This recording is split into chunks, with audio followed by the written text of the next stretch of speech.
Enrico calls for analysis.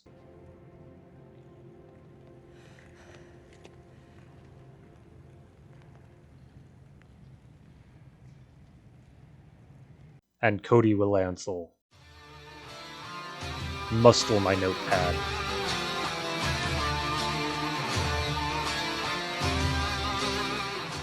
So a while back, Federico Malaguti posted a video of his fencing, and despite his own really adept fencing, what really stood out in that video was one technique by Enrico Campobello. He transitions from posta longa into bicono and then launches a really solid thrust into the body.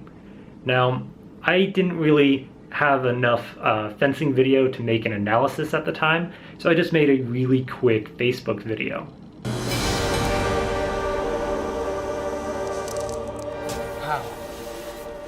He is the one.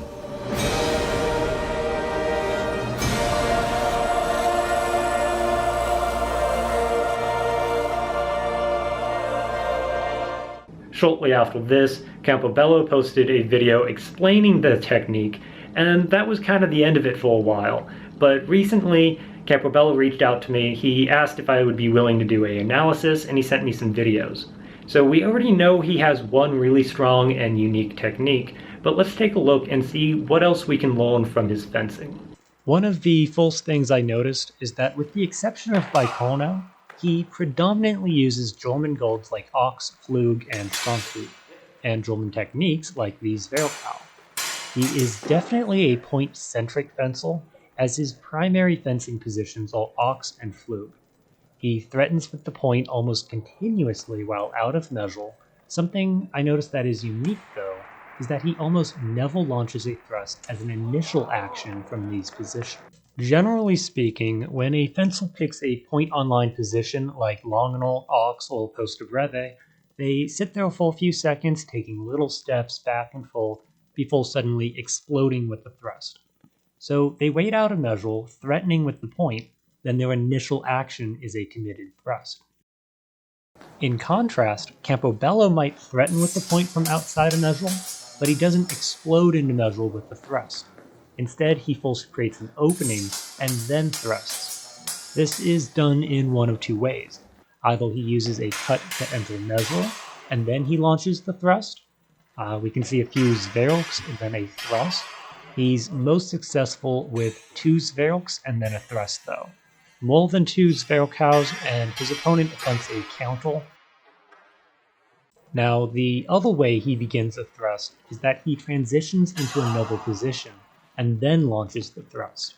2 examples of this would be going from Flug into Ox and then immediately launching a thrust, or from Posta Longa or Posta Breve into bicono and then launching a thrust.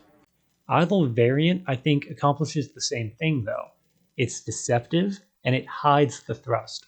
If you sit in a point-on-line position, you are communicating your intention to thrust. So the moment you move, your opponent knows a thrust is coming. It's not deceptive. Launching a thrust after a cut or a fancy flourish is much more difficult to see coming. I think this also takes advantage of people's sense of self-preservation. His opponents don't want to risk a double.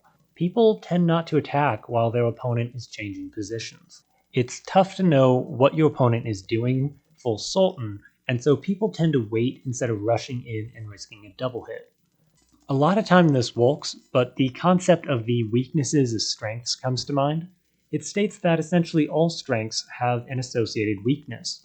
These transitions are a strength in Campobello's fencing, but the weakness is that during these transitions, he is not presenting a threat to his opponent. Should his opponent attack, he is in a poor position to defend himself.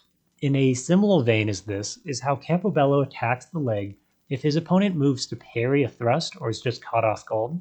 The cut will land on the leg and Campobello can escape unharmed. If his opponent instead attacks into Campobello's attack, he is in a poor position to defend himself, and he has no containment on his opponent's weapon and is not contesting the central line. In these situations, he often doubles out. So I would say this relies on deception, but is high risk.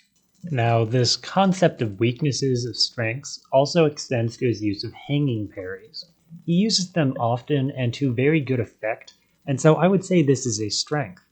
There are all two ways to do a hanging parry, though, and there are all advantages and disadvantages to both.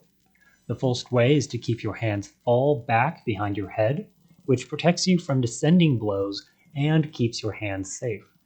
The disadvantage is that it does not defend well against a horizontal strike. Campobello uses hanging parries where his sword is very vertical and his hands are in front of his face. This has the advantage of protecting against both descending and horizontal strikes, as the blade can protect more of your torso, but at the risk of leaving your hands very exposed. I'm not saying one is superior to the other, but I observed a fair amount of hand hits due to the way in which he does his hanging parries.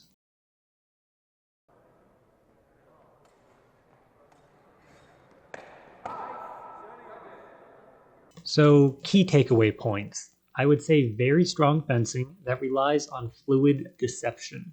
He moves fluidly and confidently. He's generally the one controlling the flow of the fight and making the initial strike. This works very well against defensive opponents, especially against opponents attempting to parry his feints, as they can be overwhelmed by his Verkaus or get caught off guard as he transitions from one position to another.